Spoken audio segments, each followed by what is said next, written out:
सो अभी तक हम लोग है ना जब स्टार्ट किए थे दिसंबर 2015, जून 2015, इसके कुछ क्वेश्चंस रह गए थे। कल हमने जून 2016 वाला पेपर, इसके सारे क्वेश्चन हो गए थे, मतलब सारे in the sense part B के, है ना, यूनिट 4 वाला सारे क्वेश्चन हो गए थे, ये कहने का मतलब है ना। इसमें क्वेश्चन 49 से क्वेश्चन 60 तक सारे, मतलब आप लोग सारे पिछले 15-20 साल के पेपर उठाओ, एक एक क्वेश्चन का खुद से सॉल्यूशन लिखने की कोशिश करो जितना हो सकता है। सब तो नहीं लिख पाओगे ना, सब तो मुझे भी नहीं आता, बट ट्राई करेंगे, ये चीज़ है। लेकिन जितना हो सकता है उतना कोशिश कर सकते हो आप, ये है। बट आप कोशिश करोगे तो कहीं ना कहीं से सीख लोगे, ये है। देखते हैं। सो ये अभी हम लोग दिसंबर 2016 वाला पेपर डिस्कस करते हैं, यही डिस्कस करेंगे पार्ट बी। इसमें भी हम लोग पार्ट बी ही डिस्कस कर रहे थे ना, अभी पार्ट बी ही किया था, यूनिट 4 कर रहे थे, सब में यही कर रहे हैं अभी हम। सिलेबस के हिसाब से ना, PYQ और सिलेबस आप देखोगे समझ आ जाएगा कि पार्ट बी पेपर में समझ आएगा आपको क्या है, और यूनिट 4 सिलेबस के हिसाब से।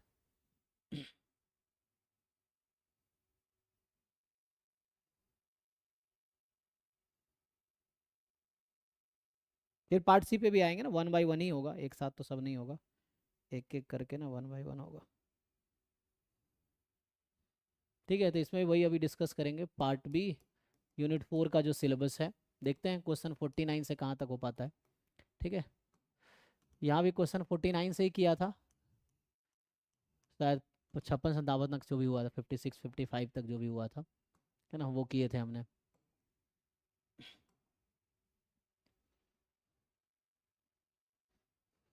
ठीक, देखिए पेपर ग्रुप में भेज दिया हमने, स्टार्ट करते हैं। तो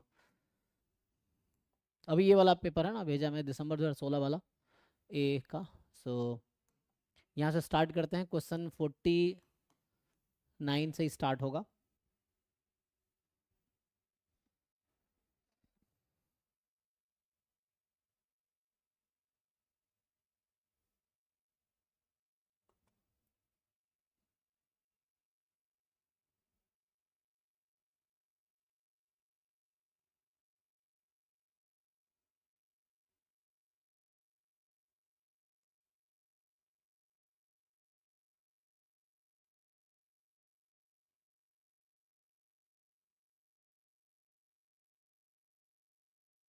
देखिए, सो 40 ना, यूनिट 4 लिखा हुआ है इसमें, पार्ट बी यूनिट 4 PYQ में। सो पहला क्वेश्चन जो है पढ़िए, हम पूरा लिखेंगे नहीं। ये कह रहा है कि there are 2 boxes, box 1 contain, so 2 box है, so box 1 and box 2। So box 1 में आपके पास टोटल कितने हैं, 2 red 4 green, 2 red 4 green, and box 2 contains 4 red 2 green, 4 red 2 green. A box is selected at random, ठीक है, and a ball is chosen at randomly from the selected box. पहले एक box choose करो, उसमें से एक बॉल चूज करोगे। सो पूछ रहा है आपसे कि if the ball turns out to be red, given है ना, इवेंट ए है, सेलेक्टेड बॉल इज रेड। तो आपसे पूछ रहा है कि what is the probability that box 1 has been selected. तो E1 था कि बॉक्स 1 इज सेलेक्टेड। तो ये बेसिक क्लास 12th के एनसीईआरटी में भी ये क्वेश्चन, अगर आप देखोगे एनसीईआरटी का क्लास 12th का बुक खोल के, तो जो कंडीशनल प्रोबेबिलिटी, मतलब उसका एक्सटेंशन हो गया बेस थ्योरम, है ना, तो बेस थ्योरम का क्वेश्चन है ये। सो तो ये इजीली आप लोग आंसर निकाल लेंगे। बताइए क्या आएगा, तो आसान है, मुझे सॉल्व करने की लगता नहीं ज़रूरत है इसमें, है ना। तो आपसे पूछा गया है इसमें कि क्या प्रोबेबिलिटी है बॉक्स 1 सेलेक्ट किया गया था अगर सेलेक्टेड बॉल रेड था, है ना। तो ये सब लोग इजीली सॉल्व कर लेंगे, बिकॉज ये बेस थ्योरम सिंपल है। देख लीजिए।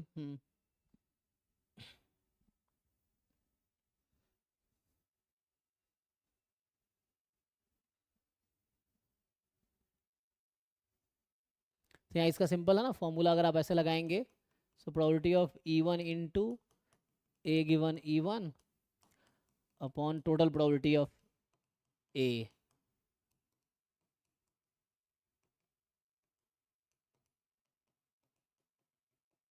यही है जी, इसको पुट कर लीजिए। तो इसको पुट कर लेंगे तो आंसर आ जाएगा, जैसे उन्होंने बताया 1/3 है।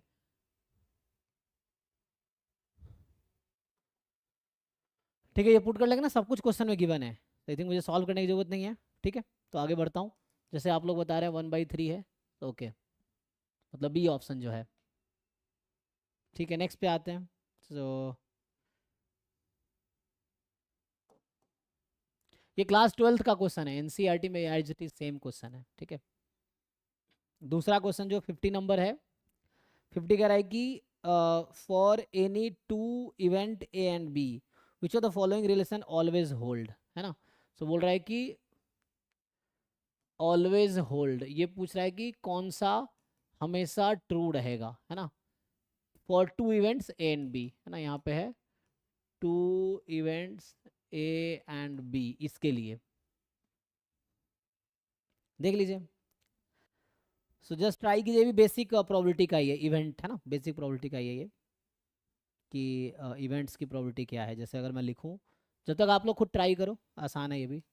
Probability square A intersection B complement plus probability square, मतलब इनका स्क्वायर प्रोबेबिलिटी का, A intersection B plus probability square of A complement, this will be more than equal to 1/3। B option है,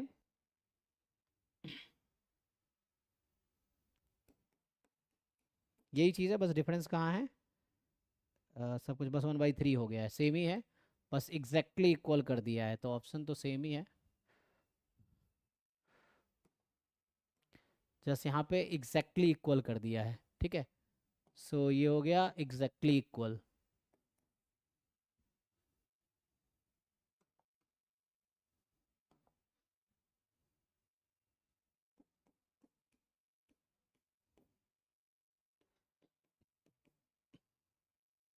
अच्छा, सब में लेफ्ट साइड तो same ही है, बस राइट साइड बदल रहा है ना, ये तो कॉमन ही है, बस राइट साइड बदल रहा है।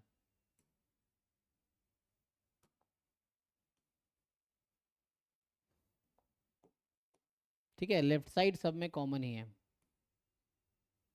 बस यहाँ सी में बोल रखा है कि ये 1 आएगा, डी में बोल रखा है 1/3 से कम आएगा। तो कोई भी एक एग्जाम्पल अगर हम ले ले तो उससे काम नहीं हो जाएगा। ए बी कोई टू इवेंट है ना, बी आ गया। सो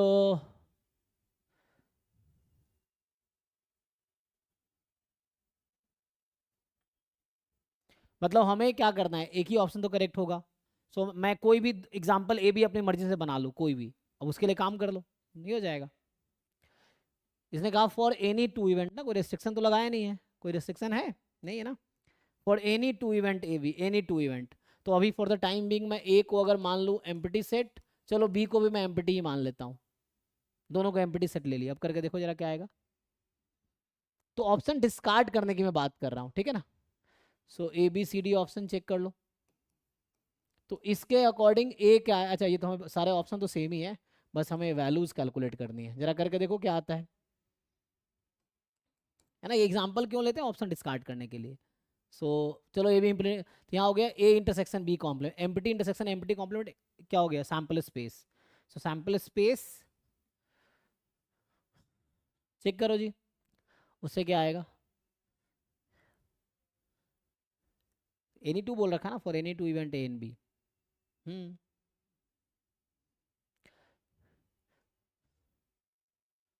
ए इंटरसेक्शन बी, तो फाइव तो जीरो ही हो जाएगा ना, और ए इंटरसेक्शन बी जीरो, और ए कॉम्प्लीमेंट क्या, ए कॉम्प्लीमेंट सैम्पल स्पेस, तो 1 आ गया जी। चेक करो, लेफ्ट साइड कॉमन है ना सब में, तो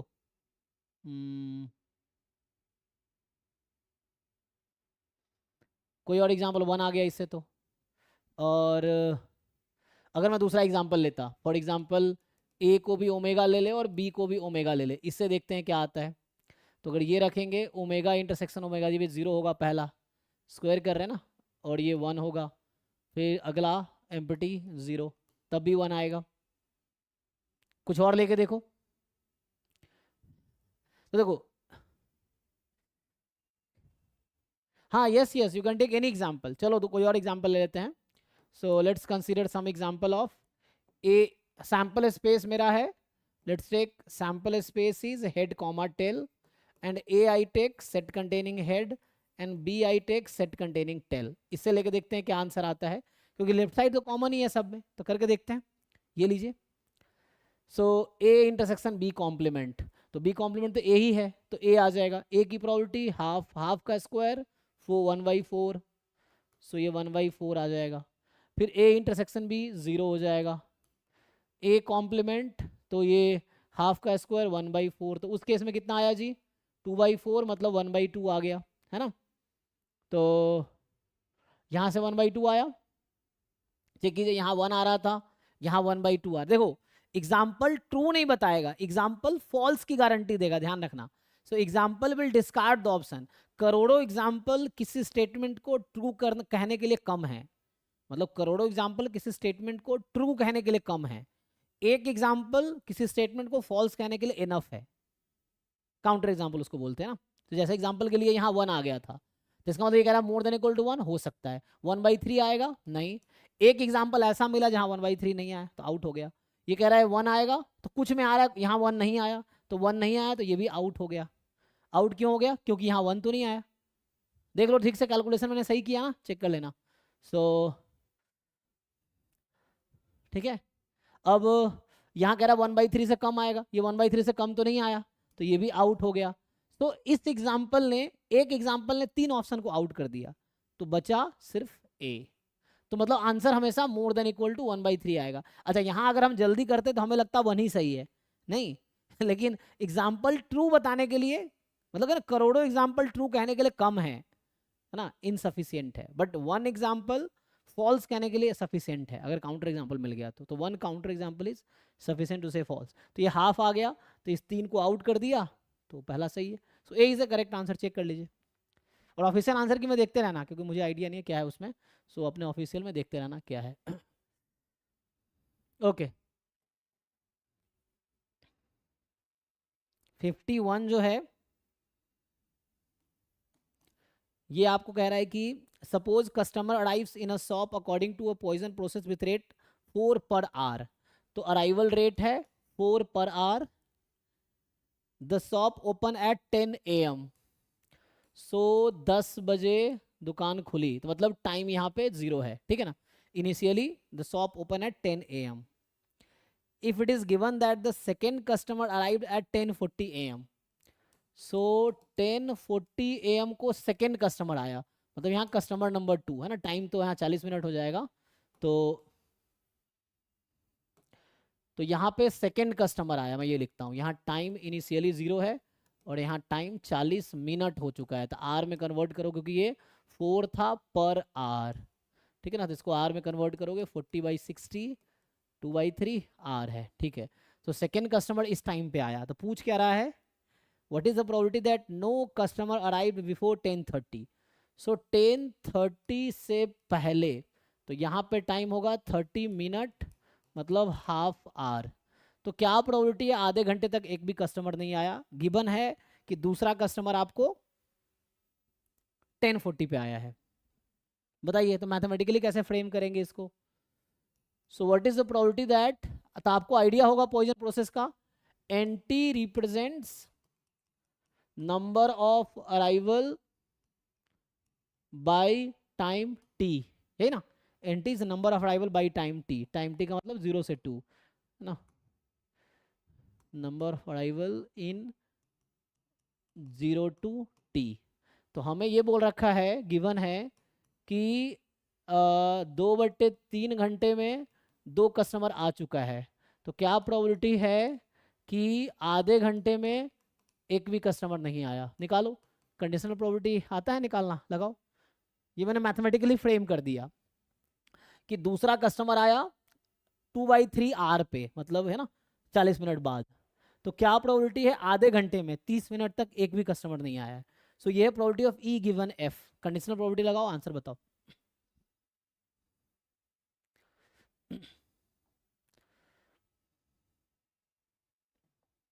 ई गिवन एफ लगाओ, है ना, कंडीशनल प्रोबेबिलिटी। और एनटी का डिस्ट्रीब्यूशन सब लोग जानते हैं, ये एनटी जो लिखा हुआ है, दिस एनटी इज, आप सब लोग जानते हैं, पॉइसन लैम्बडा टी, है ना।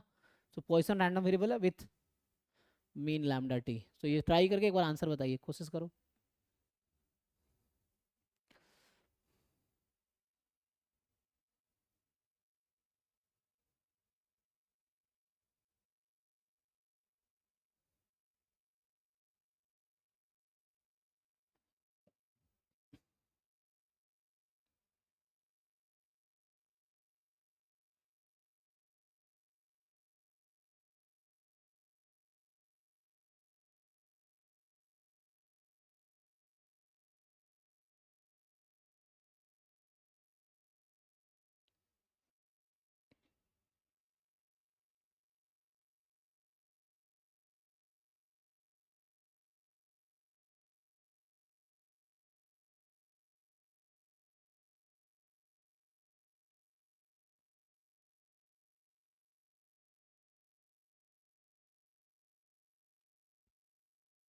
आएगा जी,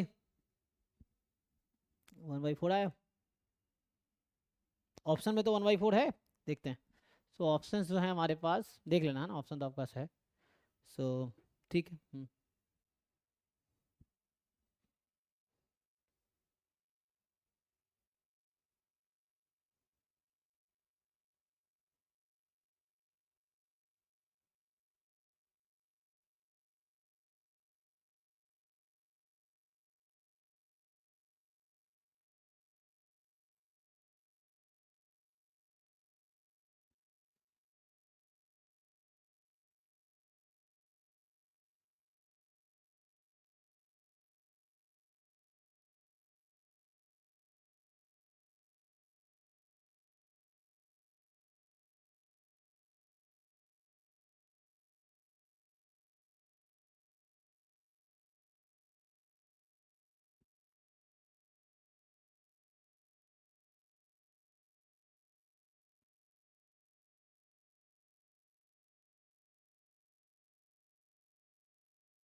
ठीक है ना, मैं सॉल्व करूं या हो गया आप लोग का, देख लो।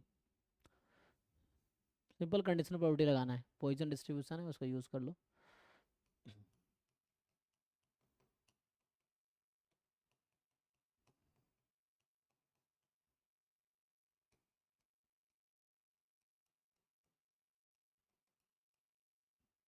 ठीक है, तो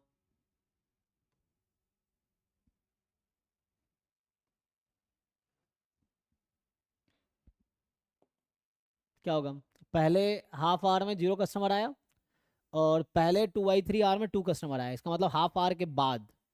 ठीक है ना, तो मतलब इसमें तो 0 कस्टमर आया, इसमें 2 कस्टमर आया, यहाँ से यहाँ तक। ठीक है, तो अगर आपको पता होगा ना, Poisson process has stationary and independent increment. ठीक है, सो उसको अगर यूज़ करोगे, सो यहाँ से आ जाएगा प्रोबेबिलिटी n 1/2, ठीक है, इज 0, एंड मतलब 0 से हाफ आवर में 0 कस्टमर है, हाफ से 2/3 का कितना डिफरेंस है, तो ये है ना, ये 0 था टाइम यहाँ पे, टाइम यहाँ हाफ है, यहाँ 2/3, इसके बीच का गैप कितना है। सो 2/3 माइनस 1/2 निकाल लो। 2/3 माइनस, मतलब अगर यहाँ से हम स्टार्ट करें काउंट करना, ड्यू टू क्या, स्टेशनरी इंक्रीमेंट ना। सो यहाँ से मैं अगर स्टार्ट करूँ तो ये कितना टाइम हो गया, 1/6।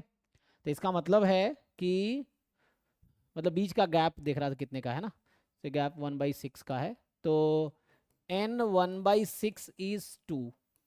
ठीक है जी, मतलब इस यहाँ से अगर स्टार्ट करें, इंडिपेंडेंट एंड स्टेशनरी इंक्रीमेंट, तो यहाँ से अगर हम स्टार्ट करें यहाँ तक देखें तो इसमें 2 लोग आया, और अपॉन n ऑफ 2/3, 1 मिनट यहाँ गलती से मैंने 0 लिख दिया ना, तो यहाँ 2 है ना, ई गिवन एफ, सो ये है 2, ठीक। नाउ अब ये दोनों इंडिपेंडेंट है क्योंकि ये बता रहा है 0 से हाफ आवर में, और ये बता रहा है हाफ से 2/3 में, तो 1/6 बीच का है, इसलिए हमने ऐसा लिखा है। सो ये दोनों इंडिपेंडेंट इंक्रीमेंट की वजह से दोनों इंडिपेंडेंट है, अलग अलग हो जाएगा, तो इसको आप अलग अलग कर सकते हो, ठीक है। तो मैंने अलग अलग कर दिया यहीं पे। अब आपको पता है कि N T has distribution Poisson lambda T, lambda 4 है तो मतलब पॉइसन 4t, ठीक। और t यहाँ 1/2 है, इसमें t 1/6 है, तो यहाँ आ जाएगा, है ना, t अलग अलग बस पुट कर लो। सो e की पावर माइनस लैम्बडा t, तो पहले वाले में t है हाफ, है ना, या अलग से कर ले, छोड़ो ऐसे लिख देते हैं। सो कहने का मतलब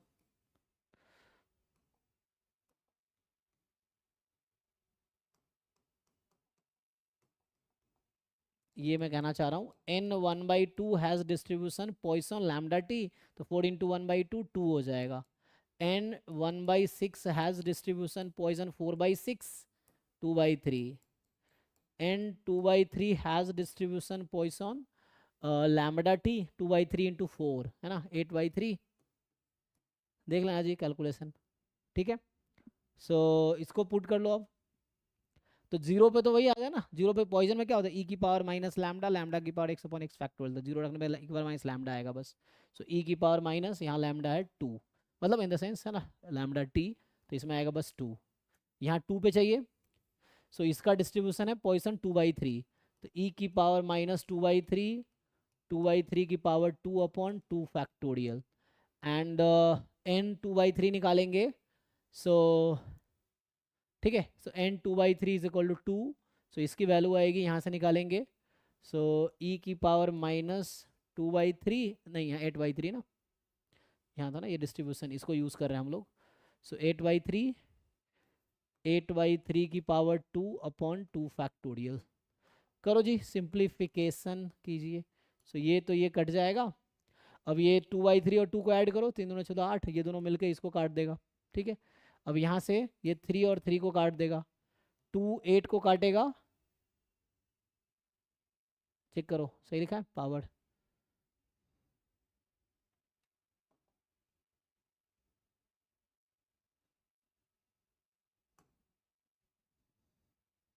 यहाँ से कितना आया,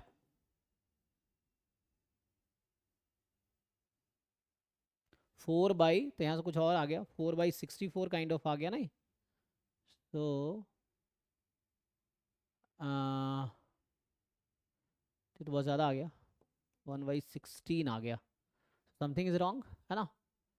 तो चेक करो जी इसमें हमने कहाँ गलती किया है,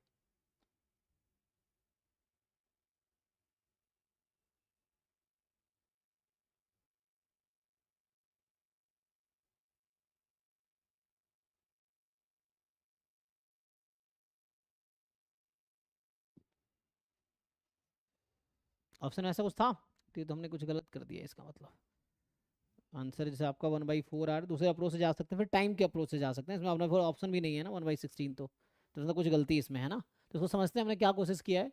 तो क्वेश्चन ये था कि इसने बोला है कि what is the probability that no customer arrive before 10:30, so no customer arrive before 10:30, और 10:40 का मतलब 40 मिनट, 40 मिनट का मतलब 40/60 ना, तो 2/3, हाँ। सो हाफ आवर में कुछ भी नहीं आया, गिवन दैट 2/3 में 2 कस्टमर आ चुका है। अच्छा 1 मिनट, 2 कस्टमर नहीं आ चुके, ये गलती यहाँ पे हुआ है ना, 1 होगा यहाँ पे, ठीक है। ये देखो, सो यहाँ मिस्टेक हुआ है एक्चुअली, मिस्टेक कहाँ हुआ है, 2 लिखने की वजह से। इसने कहा है what is the probability that no, ये था कि shop it is given that a second customer आई एट 10:40, एग्जैक्टली 10:40 पे सेकंड कस्टमर आया, तो उससे पहले कितने लोग आ चुके हैं हमें वो देखना है एक्चुअली, बिफोर है ना, बाई टाइम टी ना, इसको लिखते हैं या तो ऐसा समझो कि number of arrival by time T, तो यहाँ एक्चुअली उस एग्जैक्ट 10:40 पे सेकंड कस्टमर आया, मतलब 10:40 से पहले कितने कस्टमर आ चुके हैं, 1040 है ना, इसको सेकेंड कस्टमर को इग्नोर करना है मुझे actually. So second customer arrived at this, so हम लोग जब लिखते हैं एन टी तो इट इज टाइम है ना बिफोर टी, समझ लो चाहो तो यहाँ है ना जो ओपन में कर सकते हो 0 t, so it's arrival between 0 and T better रहेगा। सो यहाँ से आएगा हमारे पास कि बाई टाइम टी, उस टाइम से पहले कितने कस्टमर आ चुके हैं, तो गलती यहाँ पे हुआ है मुझसे 1, सो ये 1 होगा, ये 1 होगा, तो कैलकुलेशन में कहाँ करेक्शन आएगा 1 1, यहाँ तक ओके है, यहाँ पे करेक्शन आएगा, तो यहाँ पावर 1 होगा एंड यहाँ पावर 1 होगा, 1 फैक्टोरियल 1 फैक्टोरियल, अब सही है। So this is a mistake, ठीक है देखिए। सो नाउ कैलकुलेशन कर लो इसको, तो यहाँ से आ जाना है 2/8 अब, ओके नाउ इट्स फाइन, 2/8 मतलब 1/4, दिस इज आंसर। ओके जी देख लो। इसका दूसरा अप्रोच भी है, अभी हमने तो एनटी यूज किया, अगर आप इंटर अराइवल टाइम यूज करेंगे तो उससे भी हो जाएगा। अगर इंटर अराइवल टाइम की मैं बात करूं कि जैसे अगर उस अप्रोच से लिखे दूसरे तरीके से इसी को सॉल्व करने की कोशिश करें, तो ये क्या कहना चाह रहा है कि मान लो x1 है arrival time of first customer and x2 है time between first and second customer, ठीक। सो x1 arrival time of first customer, x2 arrival time of time between second and first and second customer, ठीक। सो हमसे क्या पूछा गया है, क्या probability है कि first no customer arrived before 10:30, तो मतलब first customer will arrive after 10:30 है ना। सो कहने का मतलब x1 is more than equal to half given है ना, आफ्टर बोला हुआ है ना, नो कस्टमर अराइव ना, तो नो कस्टमर अराइव्ड इसमें कहा था given that the second customer arrive 10:40 and what is probability no customer arrive before 10:30, ठीक है ना। तो मतलब 10:30 या उसके बाद आएगा, और मुझे गिवन है कि जो arrival time of second customer है, तो यहाँ T1 के बजाय x2 लिख रहा हूँ ना, अराइवल टाइम ऑफ, अच्छा एक मिनट, सो x2 तो टाइम बिटवीन है, तो मैं इसको ऐसा करता हूँ T1 T2 में कर देता हूँ, ठीक है। सो T1 T2, सो T1 T2 क्या x1 x2 ये है, T1 का मतलब है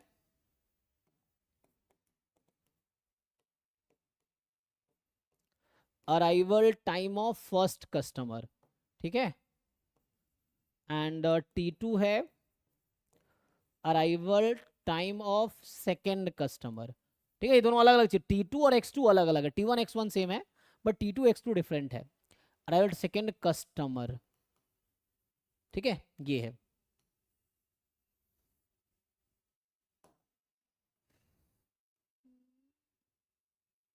तो इसको यहाँ लिखने के बजाय इसको हटा देता हूँ यहाँ से,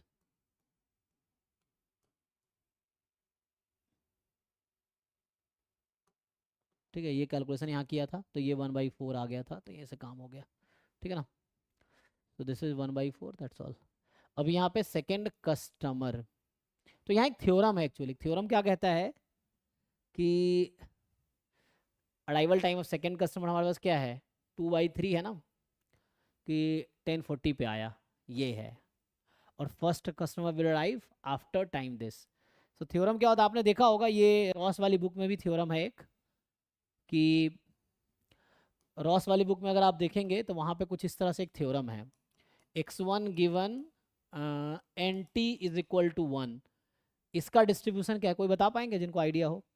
x1 वही है arrival time of first customer, तो ये बता रहा है कि एन टी बराबर 1 का मतलब क्या है कि 0 से t में एक कस्टमर आया, सो 1 customer arrived in 0t, so x1 is the arrival time of first customer. So what is the arrival time of first customer given that one customer arrived in time 0 to t, 0 और t के बीच एक customer आ चुका है, ये given है आपको। सो what is the distribution of x1, मतलब arrival time of first customer, हाँ है ना, ये थ्योरम है सिंपल। सो ये आप जानते हैं, नहीं ये यूनिफॉर्म 0, t होगा है ना, यूनिफॉर्म 0t, हाँ ठीक है सही बताया आपने। सो ये यूनिफॉर्म 0t है, ठीक है, क्योंकि हमें बता रखा है ना कि 0 से t में एक कस्टमर आ चुका है, तो वो किस टाइम पे आया, so that can be anything between 0 and t है ना, मतलब 0 से t के बीच एक कस्टमर आया, सो what is the arrival time of first customer, so that time will be, ठीक है x1, ठीक है। तो ये यूनिफॉर्म 0t एक थ्योरम है, ठीक है। तो इसी पैटर्न पे अगर इसी को मैं दूसरे तरीके से लिखूं तो ये कुछ ऐसा है, T1 गिवन T2 का टर्म अगर लिखें हम, तो T1 first customer arrival time, हाँ ये है ना ऐसा कुछ।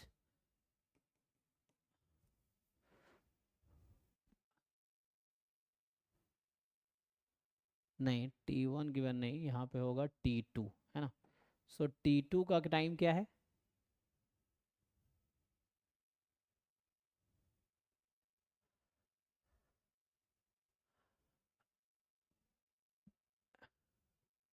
इसका डिस्ट्रीब्यूशन क्या होगा? तो ये दूसरा थ्योरम लिखता हूँ, इट्स नॉट द सेम, तो T2 अलग है ना। तो वैसे ही एक थ्योरम ये भी है, and this theorem is actually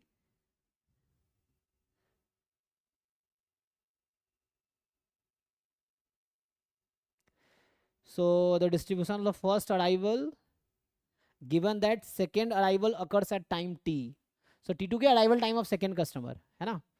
so अब मैं बात कर रहा हूँ कि एट टाइम, अब देखो ये अलग सिचुएशन था, ये अलग सिचुएशन है, दोनों अलग अलग सिचुएशन है। T2 है arrival time of second customer, so at time t small t second customer arrive. T1 है arrival time of first customer. So तो मैं x1 कर देता हूँ, T1 या x1 है ना, सो अभी मैं x1 ही कर देता हूँ। x1 given T2 is 1, so in fact this will also be uniform 0 comma t। आपको ये समझना होगा कैसे, है ना। सो this is also uniform 0t।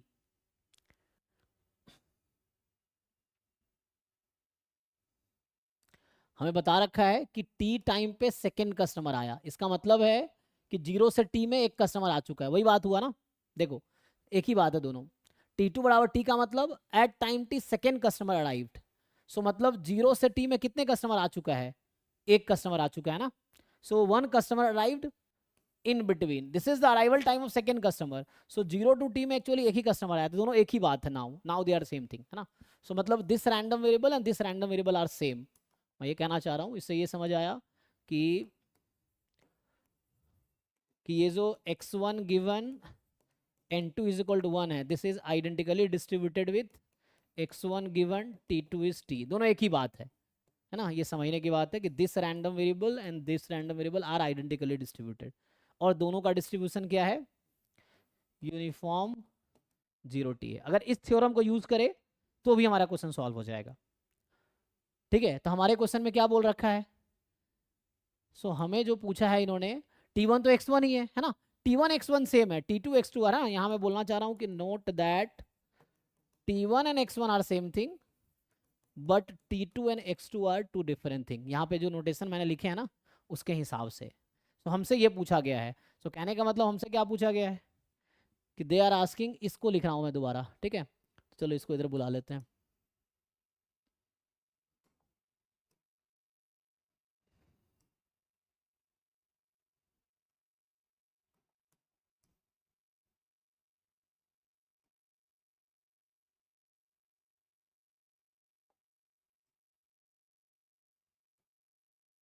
ठीक है देखो, तो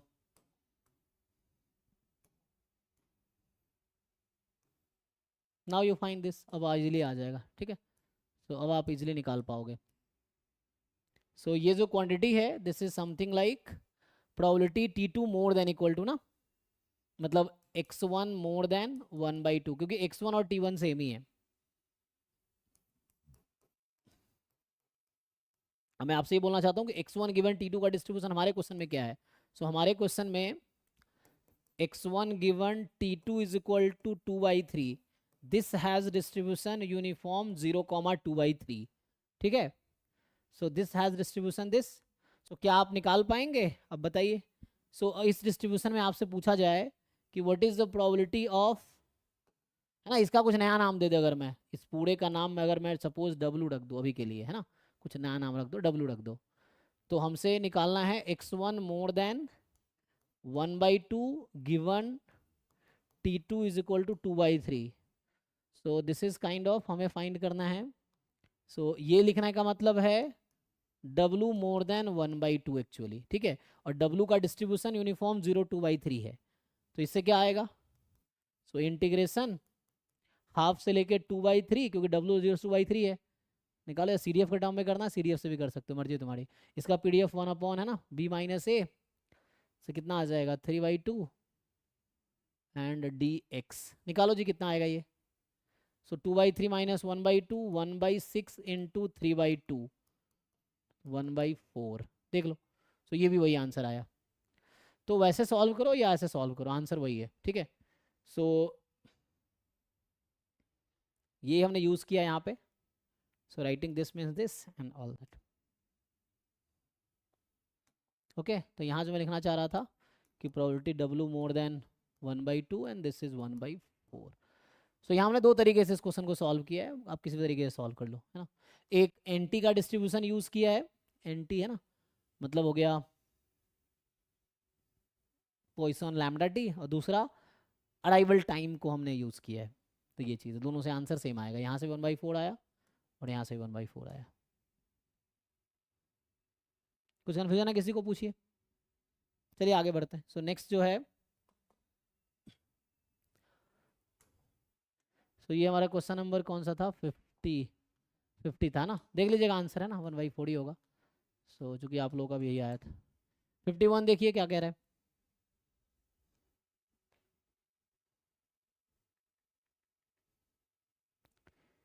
फिफ्टी वन आपका कह रहा है, अच्छा 51 था एक्चुअली ना ये, 50 तो हमारा, ओ 51 था, लिखने में मैंने गलती किया ना। 50 तो ये था, ठीक है। 50 was this and this was 51, है ना। 51 ठीक है, है ना, ये 51 था। सो 52 पे आते हैं। 52 देखिए क्या कह रहा है 52। ये कह रहा है कि सपोज x1 x2 xn जो है, x1 x2 xn, it is IID जिसका डिस्ट्रीब्यूशन है 3x² 0 to 1। अगर आप ध्यान से देखोगे तो ये एक्चुअली क्या, ये बीटा डिस्ट्रीब्यूशन है। अगर आप ध्यान से देखो तो इट इज़ बीटा 3,1, ठीक है। अगर मैं PDF लिख दूँ तो ये ऐसा है 3x² when x is between 0 and 1 and 0 otherwise. इसी को उसने उस तरीके से लिखा है, इंडिकेटर फंक्शन में लिखा हुआ है ना, 3x² into indicator function over 0 1, वही बात, ठीक है। तो ऐसे लिखो, सेम थिंग। इंडिकेटर फंक्शन आप जानते हो, वैल्यू 1 होगी over this interval and 0 otherwise, ठीक। सो ये आपके पास this is a PDF and now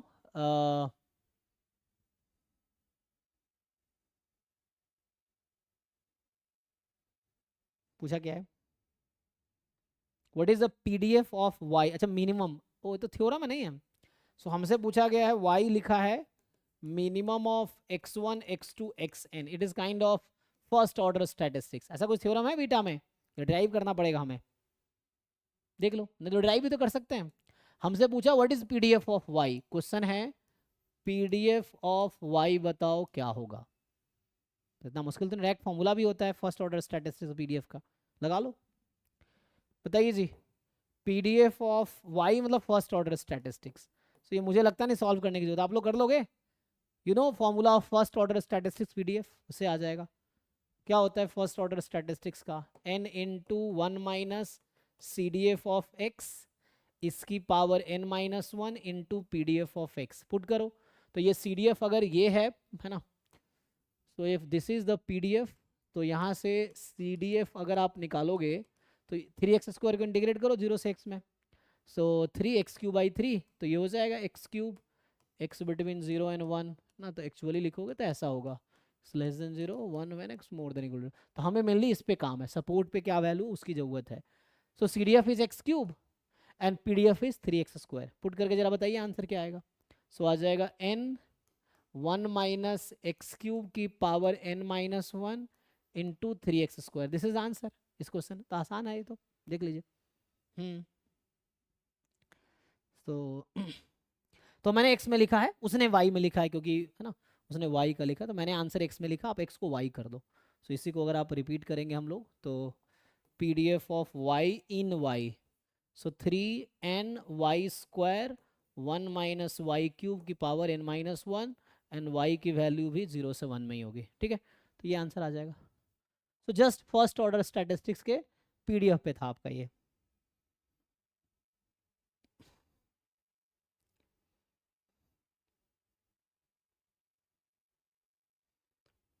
D option ना, ठीक है, ऑप्शन डी ट्रू है, फोर्थ वाला, ठीक है। 53 पे आइए, है ना। 53 जो है, लेट x1 x2 xn आपको बता रहा है x1 x2 dot dot dot xn, this is IID normal theta comma 1, यही है।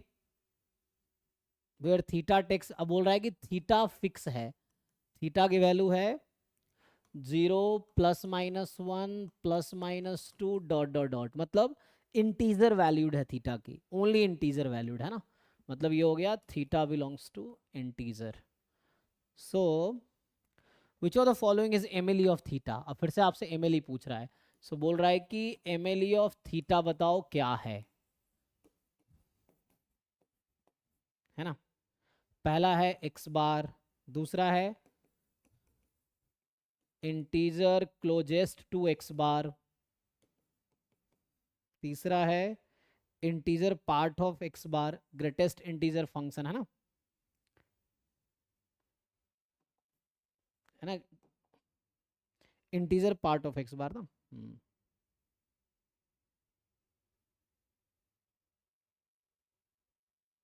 सो I think greatest integer function की बात कर रहा है ना, greatest integer function of x bar, x bar largest integer less than equal to x bar. अगला बोल रहा है मीडियन, मीडियन ऑफ x1, बताइए क्या लग रहा है इसमें आपको, एमएलई का बेसिक क्वेश्चन है ये।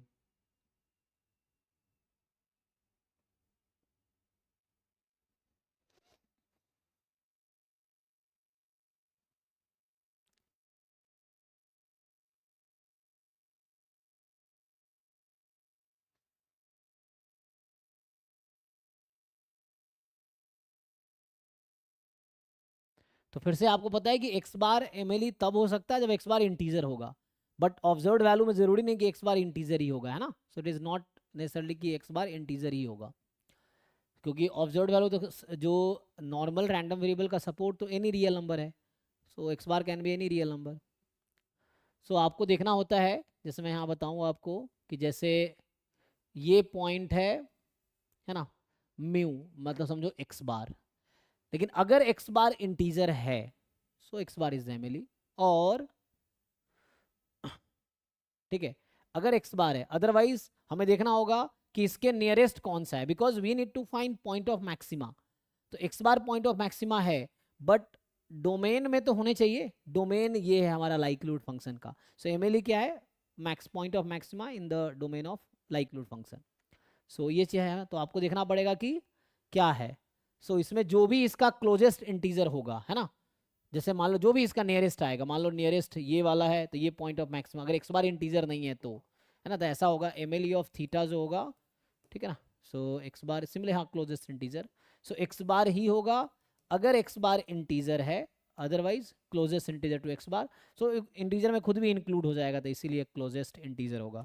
अगर वो खुद इंटीजर है तो खुद आंसर है, नहीं है तो क्लोजेस्ट इंटीजर होगा, है ना। तो इंटीजर क्लोजेस्ट टू x बार, ठीक है। तो ये सही है, बिकॉज आप ऐसे मेथड से जाओगे, लाइक्लीहुड फंक्शन लिखोगे, डिफरेंशिएट लॉग लोगे, डिफरेंशिएट करोगे, जीरो पुट करोगे, थीटा बराबर एक्स बार आएगा।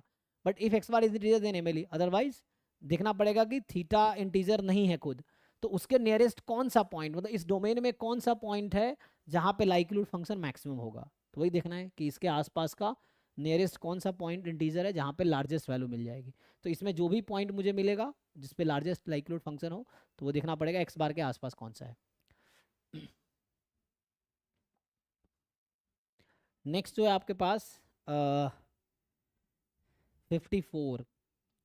सो 54 अगर आप देखेंगे तो 54 कह रहा है कि for a random variable x, अच्छा देखिए, सो एक रैंडम वेरिएबल एक्स है जिसका मीन पॉजिटिव है, तो ई एक्स जो है पॉजिटिव है एंड कोइफिशिएंट ऑफ वेरिएशन रो है। सो कोइफिशिएंट ऑफ वेरिएशन आप जानते होंगे, ये होता है सिग्मा अपॉन म्यू, है ना। सो ये बता रखा है म्यू पॉजिटिव है, और ये कोइफिशिएंट ऑफ वेरिएशन का फॉर्मूला है, कोइफिशिएंट ऑफ वेरिएशन, ठीक है। तो एक्स कोई भी रैंडम वेरिएबल, मीन पॉजिटिव है, कोएफिशिएंट रिदिस है, पहले समझा दिया आपको, ठीक है। अब क्वेश्चन स्टार्ट हो रहा है कि x1 x2 xn it is a random sample from normal with mean two, है ना। पहले ये कोएफिशिएंट ऑफ वेरिएशन का डेफिनेशन दे रहा था कि in case you don't know, तो इसलिए पहले डेफिनेशन बता दिया कि क्या है। उसके बाद अच्छा ये एक्चुअली मीन वेरिएंस नहीं लिख रहा है, ये कोएफिशिएंट मतलब इस सिग्मा लिख देता हूँ मैं, ठीक है ना। तो ये कह रहा है कि X random sample from normal population with mean two and unknown coefficient of variation rho. तो कोई दिक्कत है, हम तो यहाँ से सिग्मा भी तो निकाल सकते हैं। तो यहाँ मुझे अगर म्यू को 2 दे दिया तो रो क्या होगा, सिग्मा बाई म्यू, मतलब सिग्मा बाई 2, तो सिग्मा क्या हो जाएगा, 2 रो हो जाएगा, है ना जी। देखो इस क्वेश्चन में तो सिग्मा मतलब स्टैंडर्ड डेविएशन, रो मतलब कोएफिशिएंट ऑफ वेरिएशन। तो अब आपसे पूछ रहा है कि इसमें क्वेश्चन में क्या है, it is desire to test. अब ये टेस्ट कर रहे हैं h0 rho is less than equal to 5 against rho is more than 5, ठीक है। So rho is less than equal to 5 against rho is more than 5। So likelihood ratio test is of the form this. तो आपको बताना है कि इसका critical reason क्या आएगा यूजिंग लाइक्लीहुड रेशियो टेस्ट। ये तो आसान है ना, देखो। सो व्हाट इज द, है ना, यही है likelihood ratio test of the form reject h0। So rejection region क्या आएगा, आप लोग जरा ड्राइव करो। तो देखो ये क्वेश्चन इक्विवेलेंट है, आप इसमें कंफ्यूज मत होना। सो रो की जगह आप 2 सिग्मा, है ना, 2 रो को हम सिग्मा रख सकते हैं, मतलब सिग्मा बाई 2, रो को सिग्मा बाई 2 लिख सकते हैं ना यहाँ से। अच्छा था तो पहले से ही, रो वॉज सिग्मा बाई 2, तो हम रो की जगह सिग्मा बाई 2 भी तो रख सकते हैं। तो ये sigma by 2 less than equal to 5 against sigma by 2 more than 5। तो ये क्वेश्चन कन्वर्ट हो जाएगा sigma less than equal to 10 against sigma more than 10। तो ये आपका एक्चुअल प्रॉब्लम हो गया। सो ये लिखना और ये लिखना इक्विवेलेंट ही है, क्योंकि म्यू तो 2 गिवन है। तो क्या आप इसका क्रिटिकल रीजन निकाल पाओगे यूजिंग लाइक्लीहुड रेशियो टेस्ट। क्या होता है आपको याद होगा, ऐसे रैग थ्योरम भी है कि सिग्मा मोर देन है, ऐसा सिग्मा के लिए ना, मतलब डायरेक्टली थ्योरम भी है, अगर आपको थ्योरम याद है तो डायरेक्टली आप लिख पाओगे, नहीं तो डिराइव कर लो ना लाइक्लीहुड फंक्शन लिख के। सो ये मैक्सिमम होगा 10 पे, this question is equivalent to, आप इसका क्रिटिकल रीजन निकालो तब भी सेम क्रिटिकल रीजन आएगा, ठीक है। जब यूएमपी करोगे तो इसका क्रिटिकल रीजन, जो इसका क्रिटिकल रीजन होगा वही इसका क्रिटिकल रीजन होगा उससे। सो इसका क्रिटिकल रीजन निकालो, निकाल पाओगे। सो what is critical reason of this,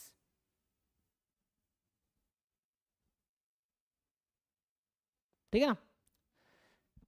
क्योंकि इसमें बाद में वो करते हैं ना लाइक्लीहुड, क्या होता है maximum of likelihood function under h0, तो जब मैक्सिमाइज करेंगे तो लाइक्लीहुड फंक्शन इंक्रीजिंग होगा तो 10 पे मैक्सिमम आएगा, तो इसीलिए LH0 अपॉन LH1 ना। तो सिंपल आप हम यही कहते हैं ना likelihood function under h0 upon likelihood function under h1, लेकिन यहाँ पे तो ऑल्टरनेटिव है तो यहाँ मुझे मैक्सिमाइज करना पड़ता है। सो ऐसा होता है लाइक्लीहुड फंक्शन, तो यहाँ सिग्मा है, सो सिग्मा और यहाँ होता है मैक्सिमम, तो MLE आ जाएगा नहीं। सो MLE सिग्मा का MLE यहाँ यूज़ करना पड़ेगा, लेस देन इक्वल टू के, इसको सिंप्लीफाई करना है जी, ठीक है ना। अगर एक्चुअल लिखे पूरा हम तो पूरा ऐसा लिखते हैं ना, maximum value of likelihood function when sigma belongs to h0, maximum value of likelihood function when sigma is whether in h0 or h1, H0 union H1 alternative के केस में, है ना, मतलब यही एम बाद में दे देता है, तो यही चीज़ आपको कन्वर्ट हो जाएगी likelihood function under 10 upon likelihood function sigma का MLE less than equal to के करो और सिंप्लीफाई कर लो, तो डायरेक्ट रिजल्ट भी है, जिनको याद है उससे डायरेक्टली आ जाएगा, ठीक है।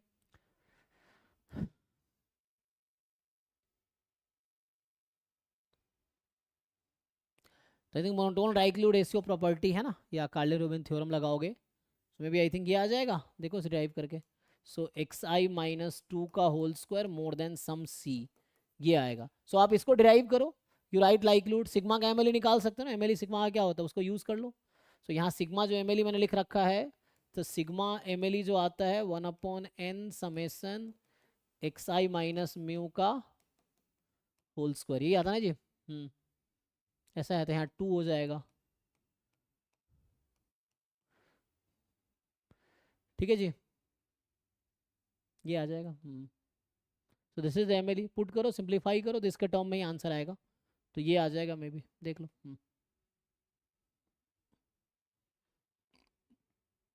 ओके है जी।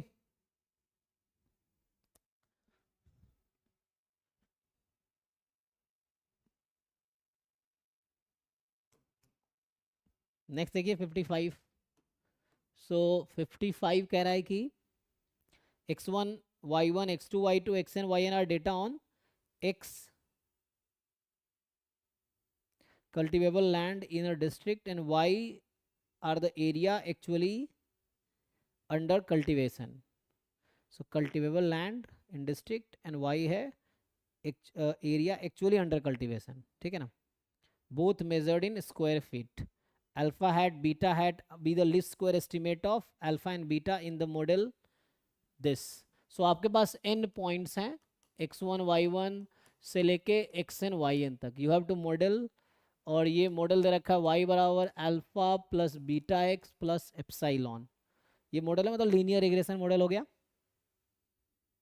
एप्साइलॉन रैंडम एरर है, if data are converted into square meters. अच्छा, तो पहले था स्क्वायर फीट में था, ये कहना चाह रहा था एक्स और वाई जो है ना, so X Y are measured in square feet and तो अब बोल रहा है कि if the data are converted to square metres then क्या होगा, तो ये तो आप जानते होंगे अल्फा हेड क्या होता है और बीटा हेड क्या होता है। तो alpha hat I think Y bar minus beta hat X bar, यही होता है, और बीटा हेड क्या होता है S X Y upon S X X, यही कुछ है ना जी। So summation X i minus X bar into Y i minus Y bar upon summation X i minus X bar whole square, यही आता है ना, इस तरह से कुछ है। तो अब आपसे पूछ रहा है इसमें, देख लीजिए, ठीक है।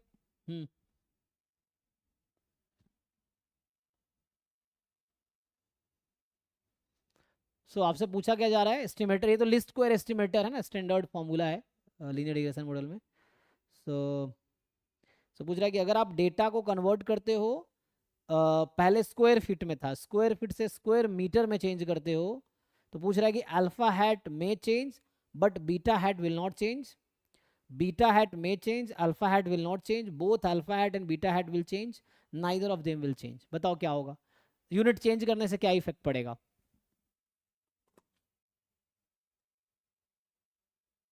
तो बेसिक प्रॉपर्टी है जैसा, देखो बताओ।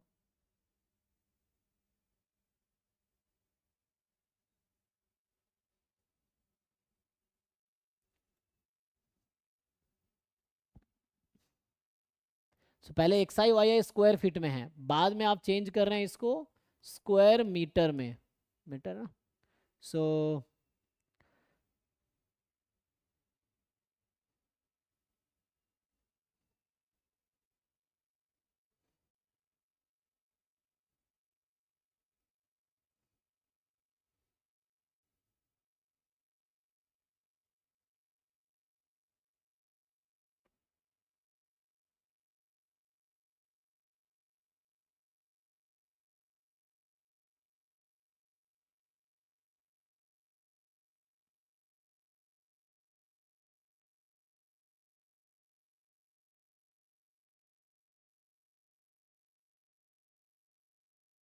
क्या आना चाहिए? कुछ समझ आ रहा है? क्वेश्चन पढ़िए, ग्रुप में क्वेश्चन है ना, ट्राई करके बताइए।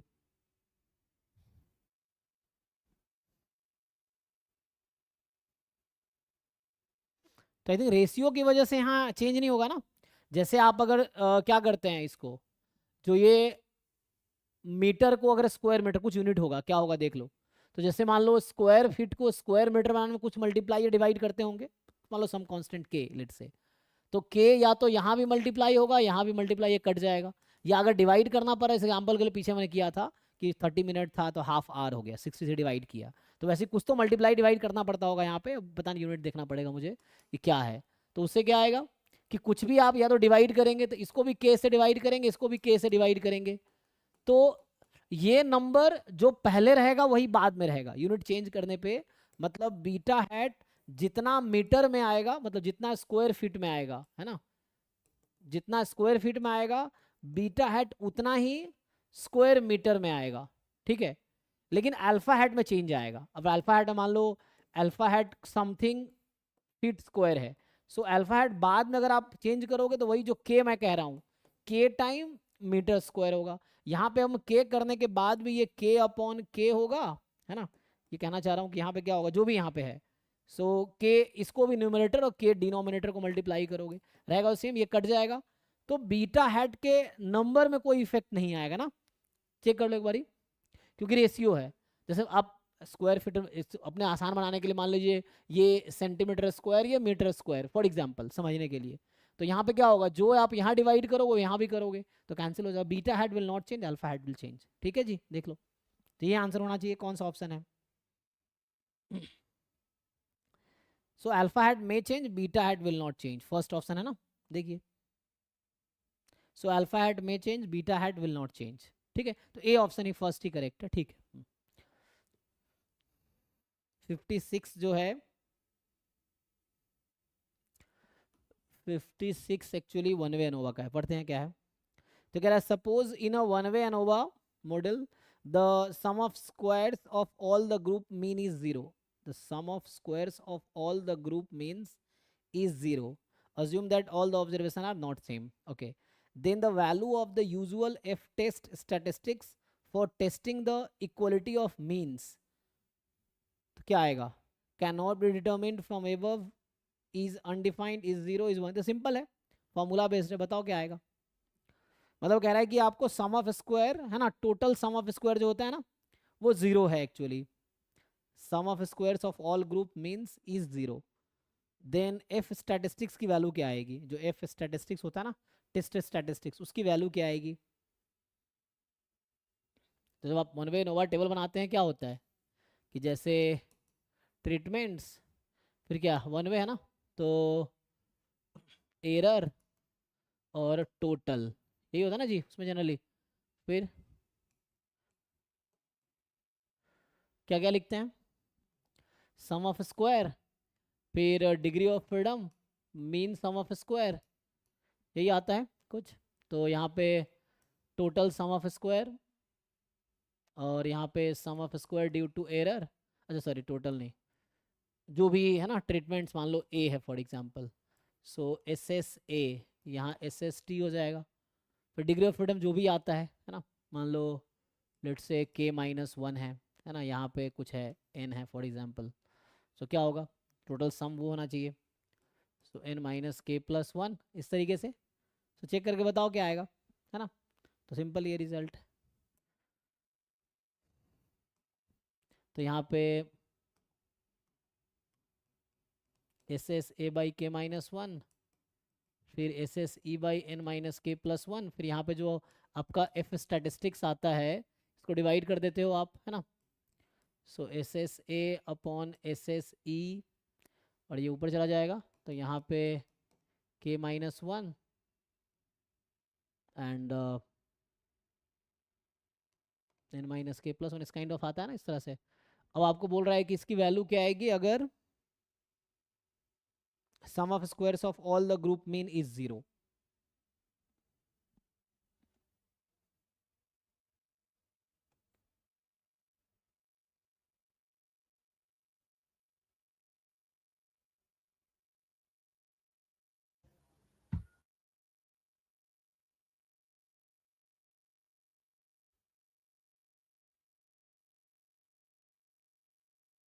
ठीक है ना, ये बेसिक प्रॉपर्टी, इसमें कुछ कैलकुलेशन है नहीं, बस मैं बता रहा था बेसिक क्या है। तो आंसर इसका है ना 0 आ जाएगा, डायरेक्ट प्रॉपर्टी बेस्ड क्वेश्चन है।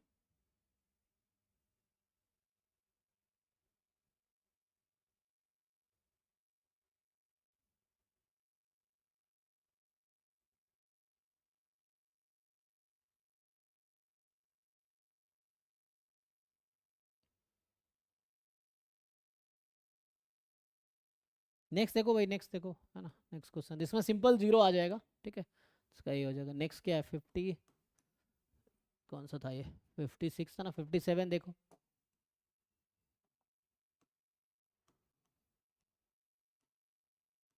57 पढ़िए क्या कहता है, ठीक है, वो सिंपल 0 हो जाएगा, हाँ।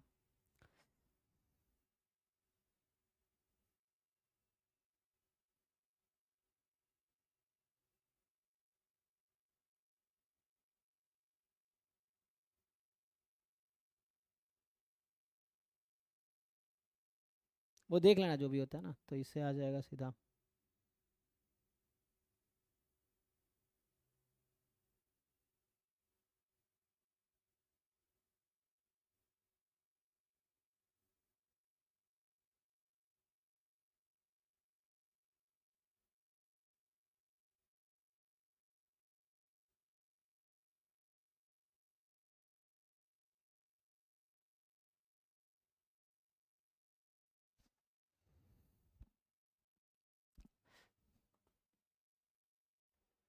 सो 57 आपको कह रहा है कि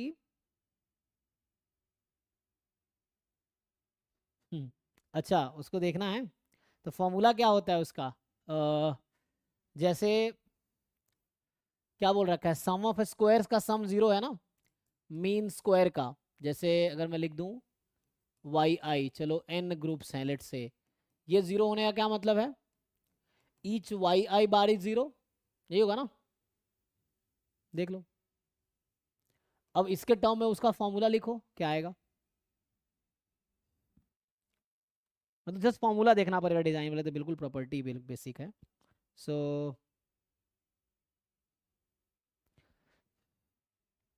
और वाई बार टोटल है ना, वो है वाई आई ईच ट्रीटमेंट का है, मान लो ऐसा, और वाई बार टोटल है, तो क्या फॉर्मूला होता है, एस एस ए का क्या फॉर्मूला जो मैं लिख रहा था, उसका फॉर्मूला क्या आता है जी, जैसे इसका वैल्यू निकाल लो, एस एस ए का सम, वो फॉर्मूला आपको देखना पड़ेगा जैसे इसको, है ना, कि फॉर्मूला क्या है।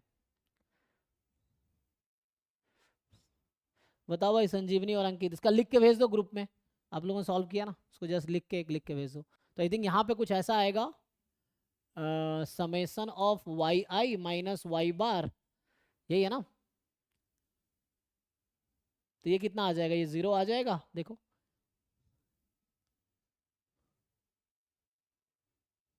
और वाई बार क्या होता है, ये है ना 1/n समेसन वाई आई, ऐसा कुछ, देखो। तो नहीं, वाई बार अलग है ना, वाई वाई बार अलग है, जैसे वाई आई लिखूंगा तो आई जे लिखना पड़ेगा, इसका नोटेशन देखना पड़ेगा, नहीं वाई आई ईट इंडिविजुअल का है ना, तो इंडिविजुअल का है तो ऐसा आएगा, ठीक है, ऐसा कुछ। तो इसमें देखो, इसकी वैल्यू 0 नहीं आ जाएगी, तो यहाँ से ये 0 आ जाएगा, तो इसके अकॉर्डिंग F0 आ जाएगा, है जी, जो मैंने यहाँ लिख रहा था, तो ये 0 ही आ जाएगा, ये 0 आ जाएगा कुछ इस तरह से, मतलब इसके टर्म में कुछ आएगा, ये कहना चाह रहा हूँ, तो इससे 0 आ जाएगा कुछ ऐसा।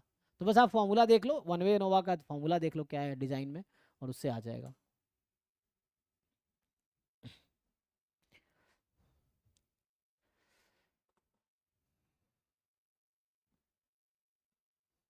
नेक्स्ट हम लोग क्या 57 देख रहे थे ना, तो 57 क्या कह रहा है कि let x1 x2 xp be the random vector with mean mu and positive definite dispersion matrix sigma, the coefficient then the coefficient vector L1 L2 LP of the first principal component। तो ये भी theorem, मतलब ये सब इसमें ज़्यादातर question theoretical ही है ना, मतलब बहुत ज़्यादा कैलकुलेशन नहीं है, सब थ्योरेटिकल क्वेश्चन है, रिजल्ट बेस्ड। सो तो ये है summation L I X I, I from 1 to P, ठीक है जी। और ये बता रखा है कि जो आपके पास वेक्टर है, ये जो रैंडम वेक्टर है x1 x2 xp, ठीक है ना, मान लो ये x है, सो इसका जो भी है मीन बता रखा है ना, इसका मीन म्यू वेक्टर है और वेरिएंस कोवेरिएंस मैट्रिक्स सिग्मा है, ठीक है। तो डिस्पर्सन मैट्रिक्स ना, तो पूछा then the coefficient vector L1 L2 LP। So coefficient vector question पढ़िए आप, L1 L2 LP जो है this of the first principal component summation Li xi में is the vector of all eigenvalue of sigma, the eigenvector corresponding to the smallest eigenvalue, the eigenvector corresponding to largest eigenvalue of sigma, and the vector of all the eigenvalues of sigma inverse। ये भी direct result है, इसमें क्या ही proof करेंगे, देख लो, है ना, check करो जी। मतलब ये सब थ्योरम का प्रूफ लिखना पड़ेगा, अगर आप प्रूफ करना चाहोगे तो you have to write the proof of the theorem, ये है, क्योंकि डायरेक्ट रिजल्ट है, ये तो याद होगा तो सीधा सीधा कर पाओगे, नहीं तो थ्योरम का प्रूफ लिखना पड़ेगा, जैसे थ्योरम का प्रूफ होता है नॉर्मली।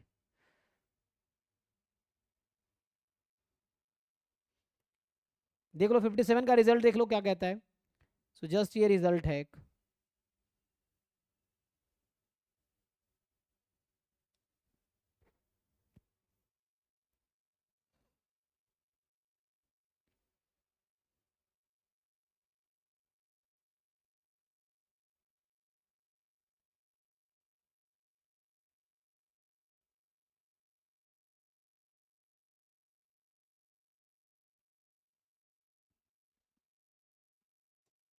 तो अगर ऐसा लिखे एल ट्रांसपोज एक्स, क्योंकि ऐसा लिख सकते हैं ना इसको हम लोग, अगर लिखेंगे L1 L2 LP और इनटू में x1 x2 xp, ये ना, सो एल ट्रांसपोज एक्स हो जाएगा। तो x को यहाँ मैं कॉलम वेक्टर ले रहा हूँ, ठीक है ना, x1 x2 xn, और l को भी हम कॉलम वेक्टर ले रहे हैं L1 L2 LP, इस तरह से। तो ये ऐसा जैसे लिख रहे हैं कि ऐसा है ट्रांसपोज x, ये भी l ले लो इस तरह से वेक्टर, पढ़ो भाई।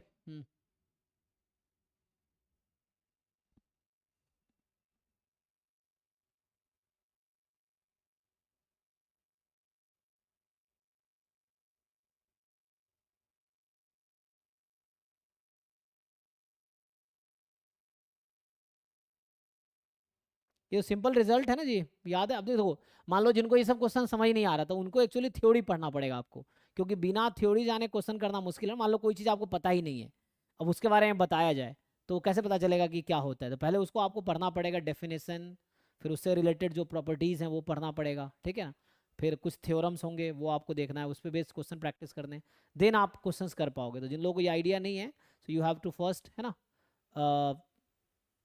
तो ये सिंपल रिजल्ट है कि ये कहता है कि जो first principal component is the direction, है ना, along with the variance of the projected data, जो L ट्रांसपोज x है, is maximize subject to, जो L है ये क्या होगा, यूनिट वेक्टर होगा, है ना, and this direction correspond to the eigen vector of sigma associated with the largest eigen value, ठीक है ना।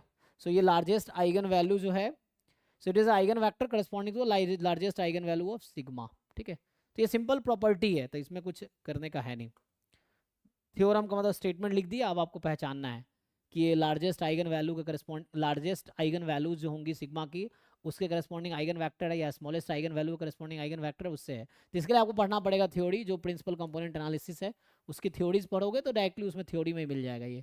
तो इसका सी ऑप्शन करेक्ट होगा, और सी कह रहा है कि the eigen vector corresponding to largest eigen value, B में था smallest eigen value, out out हो जाएगा, वेक्टर ऑफ ऑल नहीं होगा, ठीक है। तो जो लार्जेस्ट आइगन वैल्यू उसके करस्पॉन्डिंग जो आइगन वेक्टर होगा वो यहाँ पे फर्स्ट प्रिंसिपल कंपोनेंट होगा। 58 देखिए जी, 58 क्या कह रहे हैं, 58 इज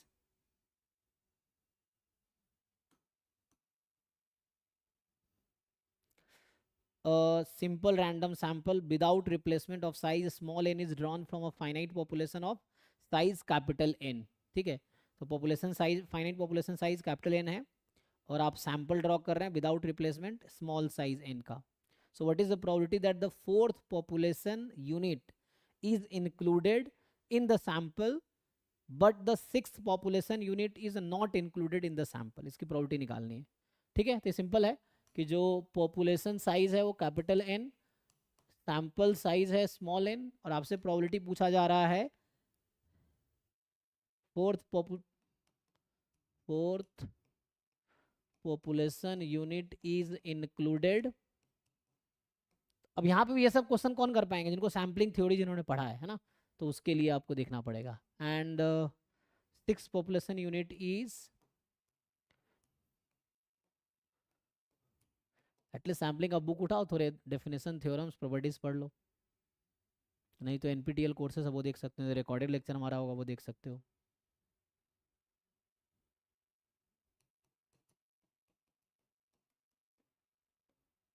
ठीक है, निकालो क्या आएगा जी. आपको बोल रहा है कि फोर तो इंक्लूड होना ही चाहिए और सिक्स इंक्लूड नहीं होना चाहिए, तो एक को पहले ही बाहर कर दो.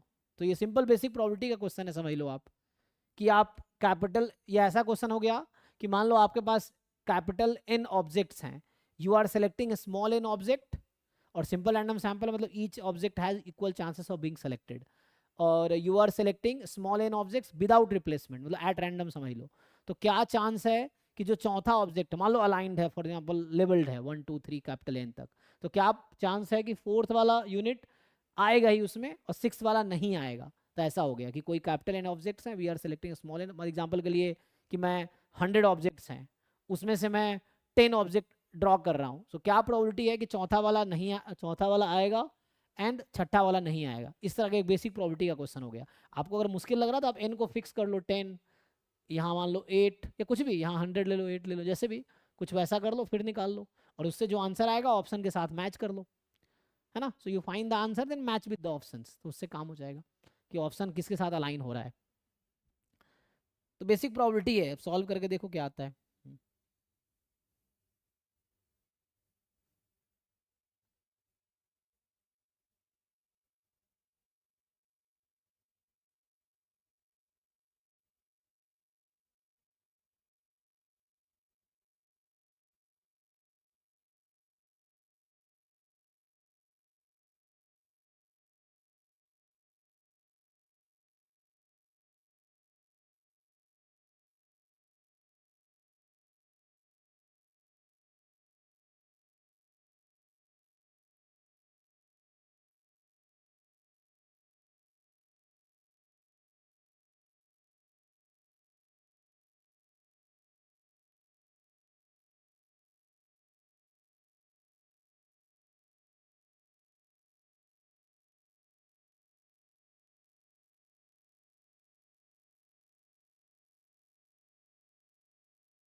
क्या जी, एक का 1 एक का 2 आया, अलग अलग आया. तो ऑप्शंस तो आप देख सकते हैं, हम सीधा से कैलकुलेट करते हैं. तो जैसे मेरे पास, जैसे मैंने कहा ना कि ये बिल्कुल प्रोबेबिलिटी का क्वेश्चन समझिए आप, कि कैपिटल N में से तो total number of way of selecting small n object from capital N choose n, है ना, मतलब ये वही कैपिटल N C n, आप इससे जानते होंगे. अब मुझे नंबर ऑफ फेवरेबल आउटकम चाहिए, number of favourable outcome. Favourable में क्या होगा, मुझे फोर्थ वाले को इंक्लूड करना ही है, तो इंक्लूड तो करना ही श्योर हो गया. तो हम क्या करते हैं, n में से जो n ऑब्जेक्ट्स हैं, फोर्थ को इंक्लूड तो करना ही है मुझे, तो फोर्थ को हटा देते हैं. तो बचा कितना मेरे पास, n-1, और हमें n सेलेक्ट करना था, तो फोर्थ को तो इंक्लूड करना ही है, मैं ये कह रहा हूँ फोर्थ को तो इंक्लूड कर ही रहे हैं, तो बचा n-1 और यहाँ n-1. तो एक फोर्थ वाला काम हो गया। अब क्या है, तो फोर्थ को मैंने हटा दिया पॉपुलेशन में से भी और सैंपल में से भी, क्योंकि मैं फोर्थ तो चाहिए ही। तो हमें अब बाकी n-1 n-1 चूज, लेकिन आगे भी है, मतलब कैपिटल n-1 में से स्मॉल n-1 चूज करना है। अब आगे क्या है कि 6 को इंक्लूड करना ही नहीं है मुझे, तो 6 को मैं बाहर कर दूंगा, सैंपल में नहीं लूंगा ना, तो इसमें से 6 को हम बाहर कर देते हैं, तो बचा कितना, n-2। तो अब मुझे इस n-2 में से n-1 चूज करना है। n-1 क्यों चूज करना है, क्योंकि फोर्थ हम ऑलरेडी चूज कर चुके हैं, ठीक है, तो फोर्थ तो एक है, तो ऑलरेडी चूज कर चुके हैं हम, और बाकी 6 को चूज करना ही नहीं, 6 को पहले हटा दिया। तो समझो इसमें 4 और 6 को हमने बाहर कर दिया। 6 को इसलिए बाहर कर दिया, 6 को चाहिए ही नहीं मुझे सैंपल में, हाँ, और फोर्थ को सैंपल में इंक्लूड कर रखा है मैंने, तो मुझे n चाहिए था, फोर्थ में ऑलरेडी इंक्लूड कर लिया, और n-1 मुझे और चाहिए, कितने में से चाहिए, बाकी में से चाहिए। तो यहाँ आ जाएगा n-2। ये वैसे ही क्वेश्चन जैसे आपने 11th-12th में क्वेश्चन देखा होगा कि कोई दोस्त पार्टी दे रहा है, तो उसने कहा कि एक पर्टिकुलर पर्सन है जिसको बुलाना ही नहीं है, और एक दूसरा पर्सन उसको बुलाना ही है, तो उस तरह का क्वेश्चन हो गया ये। तो ऐसे क्वेश्चन 11th-12th में होते थे। तो क्या what is the number of way he can arrange the party, इस तरह के क्वेश्चन होते थे ना 11th-12th क्लास में। तो वैसे ही हो गया, इसको खोल के देख लो क्या होगा। सो n-2 चूज n-1। अब इसको आप डिवाइड कर लीजिए, तो इसको अगर हम सॉल्व करेंगे, सो हमें चाहिए प्रोबेबिलिटी ऑफ इवेंट ई, तो इसको अगर खोलते हैं तो क्या आएगा, number of element in E upon number of element in, सब खोलो इसको, है ना। तो एन ई खोलोगे, सो n-2 फैक्टोरियल, n-1 फैक्टोरियल, फिर capital n minus small n, और -2 + 1, तो -1 हो जाएगा, देख लेना जी कैलकुलेशन, अपॉन सैंपल स्पेस, सो ये है n factorial n factorial n minus n factorial, यही है। अब करो सिंप्लीफाई, सो सिंप्लीफाई करोगे, सो ये है ना, चलो इसको ठीक से लिख लेते हैं। So n-2 factorial as it is, और यहाँ पे n-1, यहाँ n है, तो अभी रहने दो इसको, n-1 फैक्टोरियल और n-1। कैलकुलेशन भाई अपना चेक करना, कहीं गलती हो मुझसे तो बताना, ठीक है। इन इसको तो बुला लेते हैं, तो n factorial n-n factorial n factorial, यही है। इसको और कैंसिल करो, तो यहाँ से जब कैंसिल करेंगे, तो ये इसको कैंसिल करेगा तो यहाँ n बचाएगा, ठीक, ये वाला इसको कैंसिल करेगा, सो यहाँ n-n रहेगा, ठीक हो गया। अब इसको हमें यहाँ से इसको कैंसिल कराएंगे, सो n इंटू n-1 रहेगा, तो फाइनली बचा n capital minus small n capital n n-1, है ना। देखिए जी सही है, तो इस तरह कुछ ऑप्शन होगा, देखते हैं तो क्या है।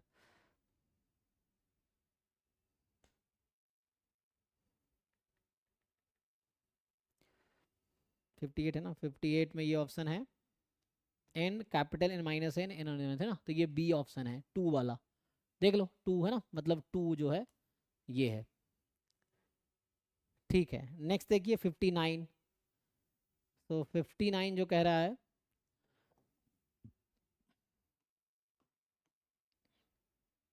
कि VBRK lambda are the standard parameters of the balanced incomplete block design, है ना, BIBD, which of the following VBRK lambda can be parameters of, ये सिंपल मतलब अगर प्रॉपर्टी है कोई उस पर हो जाएगा, देखो।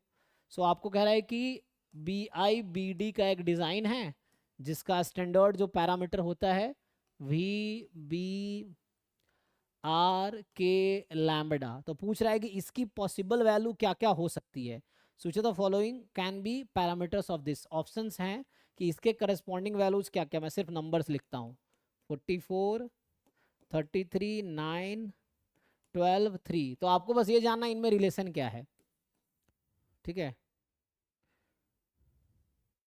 और ऐसे 4 ऑप्शंस है ना, 17 45 8 3 1, फिर आपके पास है 35 35 17 17 9 एंड डी 16 24 9 6 3, ठीक है। जरा ट्राई कीजिए, सो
क्या आएगा जी?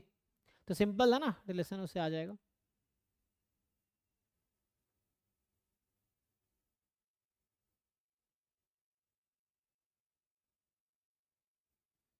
तो आपको देखना है कि what are the relation between them, यही है ना।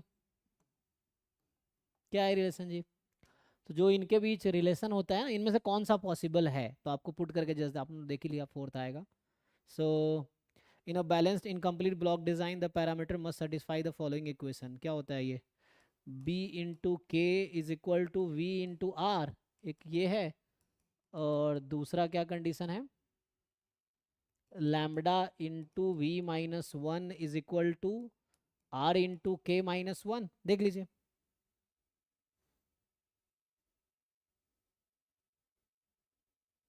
ऐसा कुछ है, चेक कीजिए।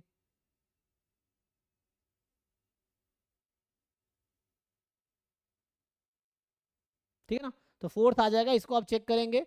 तो फोर्थ वाला इसको सेटिस्फाई करेगा, ये जो फोर्थ ऑप्शन है ये सेटिस्फाई करेगा। नेक्स्ट देखिए। तो सिंपल कंडीशन है, 60 जो है आपके पास, 60th question is consider N MM1Q। तो ये MM1Q with arrival rate lambda है वही, है ना। So arrival rate lambda and service rate mu. ठीक है। सो अराइवल रेट लैम्बडा है, सर्विस रेट म्यू है। जहाँ पे बता रखा है कि mu is more than lambda, mu is more than lambda, है ना। क्योंकि लैम्बडा बाई म्यू ये रो होता है, which is less then one होगा। तो सिस्टम स्टेबल रहेगा, है ना। सो ठीक है ना, मतलब जो सर्विस टाइम है वो ज़्यादा है अराइवल टाइम से, तभी स्टेबल होगा, वरना वो क्यू इनफाइनाइट लेंथ का हो जाएगा, मतलब अनबाउंडेड हो सकता है। तो ओवर टाइम, तो पूछ क्या रहा है ये? What is the probability that no customer exited the system before time 5? So mainly MM1 model में पूछा जा रहा है आपसे, इसका है ना, अराइवल रेट लैम्बडा है, सर्विस रेट म्यू है। तो पूछ रहा है क्या प्रोबेबिलिटी है कि customer no customer exited the system before time 5। मतलब टाइम 5 तक एक भी कस्टमर एक्सिट नहीं किया, इसकी क्या प्रोबेबिलिटी है, निकालिए। सो नो कस्टमर है ना exerted the system before time 5, जिसका आंसर क्या होगा? तो आपको पता ना, inter arrival time exponential lambda है, सर्विस टाइम का जो डिस्ट्रीब्यूशन है वो भी एक्सपोनेंशियल म्यू होगा। So you try.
कुछ समझ आ रहा है जी आप लोगों को? बताइए। आई थिंक ये कोई स्टैंडर्ड प्रॉब्लम है, तो मतलब क्या कहना चाह रहा है ये, कि जैसे हम लिखें अराइवल टाइम, जैसे ना, मतलब जो अराइवल प्रोसेस है ये पॉइसन प्रोसेस है विथ रेट 4, मतलब रेट लैम्बडा, एंड डिपार्चर जो सर्विस जो प्रोसेस है is a Poisson process with rate मतलब म्यू। सो पॉइसन टी म्यू होगा, है ना। तो मैं ऐसा बोलूँ, अराइवल प्रोसेस को एटी बोलता हूँ। सो A T is Poisson lambda T and D T is क्या होगा, पॉइसन म्यू टी, ऐसा कुछ होगा। इसमें आंसर की में देखो क्या दे रखा है, आंसर क्या दे रखा है, तो चेक कीजिए जरा। सो 60 ना। So what is the probability that no customer exited a system before 5? तो before 5 का मतलब है कि ये 5 है, ये 0 है।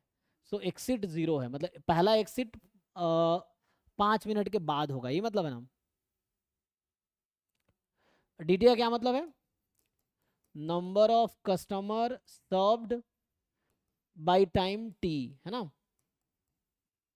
यही मतलब है डीटी का मतलब, अराइवल का मतलब वही, number of arrival by time T, यही होगा। So D T number of customer served by time T.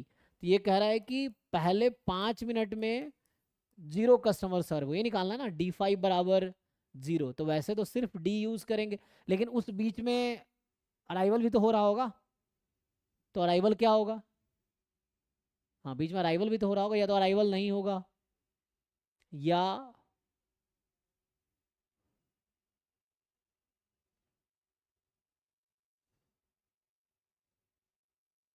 क्योंकि वो अराइवल भी तो बीच में हो रहा होगा ना। अगर सिर्फ ये डिपार्चर मतलब प्योर डेथ प्रोसेस होता टाइप का, तो उस तरह से कुछ होता, लेकिन यहाँ पे तो अराइवल भी हो रहा है, अराइवल डिपार्चर। हम्म,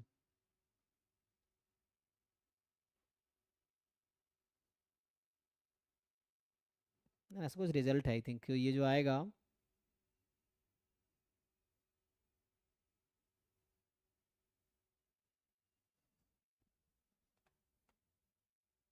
है ना। वैसे अगर हम लिख देंगे तो dt जो है पॉइसन, वैसे तो सिर्फ ये, लेकिन हम इसको इग्नोर नहीं कर सकते ना, अराइवल को, ये चीज़ है।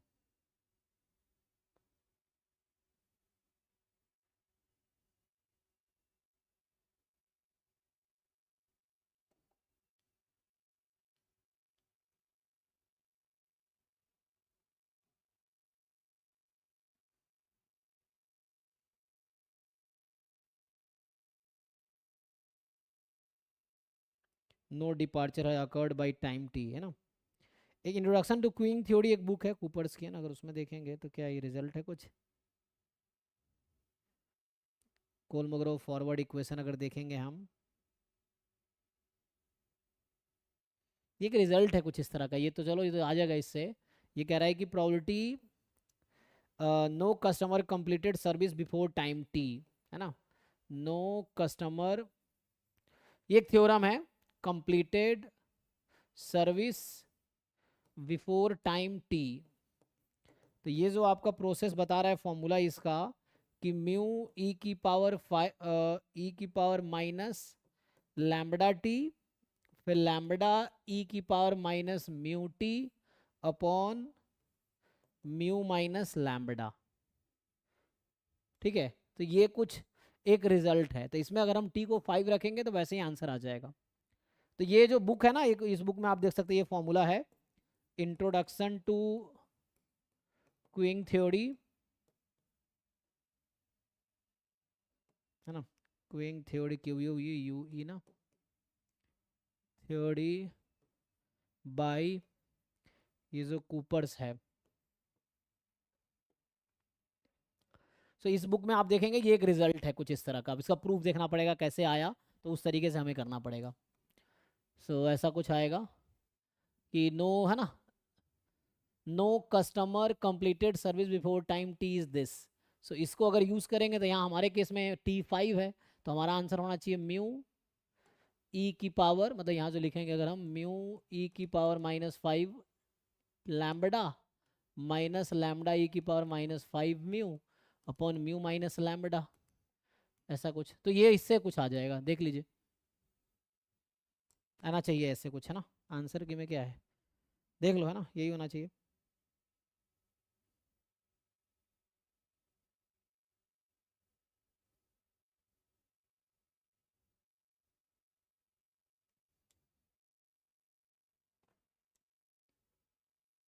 मे भी आप चेक करना कोई दूसरा अप्रोच है, मतलब प्रूफ करना मुझे लग रहा है थोड़ा लेंदी होगा। मतलब प्रूफ अगर हम इसको हम सॉल्व करेंगे तो वैसे ही सॉल्व होगा जैसे इसका प्रूफ आएगा, है ना। तो प्रूफ लिखना पड़ेगा, मतलब आप देखो इस बुक में इसका पीडीएफ मिल जाएगा गूगल पे। ये फॉर्मूला देखो और इसका प्रूफ देखो, इसका प्रूफ आपको मिल जाएगा। सो इसका प्रूफ चेक करो, उससे आइडिया मिल जाएगा, ठीक है। ठीक है, एनीवे तो आज हम स्टॉप करते हैं। आज भी हमने 2016 क्या, जून वाला दिसंबर वाला ना, जून वाला कल किया था। सो दिसंबर 2016 का पार्ट बी डिस्कस किया, यूनिट 4 के क्वेश्चंस, क्वेश्चन 49 से क्वेश्चन 60, ठीक है। तो कल आगे कंटिन्यू करेंगे, तो उसमें जो क्वेश्चन पीडीएफ है ना, देखो उसमें अगला पेपर जो है, अभी सीरियल वाइज करते हैं, फिर उसके बाद आगे देखेंगे। तो नेक्स्ट पेपर जो होगा वही डिस्कस करेंगे नेक्स्ट, मे बी कल हम लोग डिस्कस करेंगे जून 2017 वाला, ठीक है। यही इसका ये पार्ट, चलिए यहीं स्टॉप करते हैं, थैंक यू।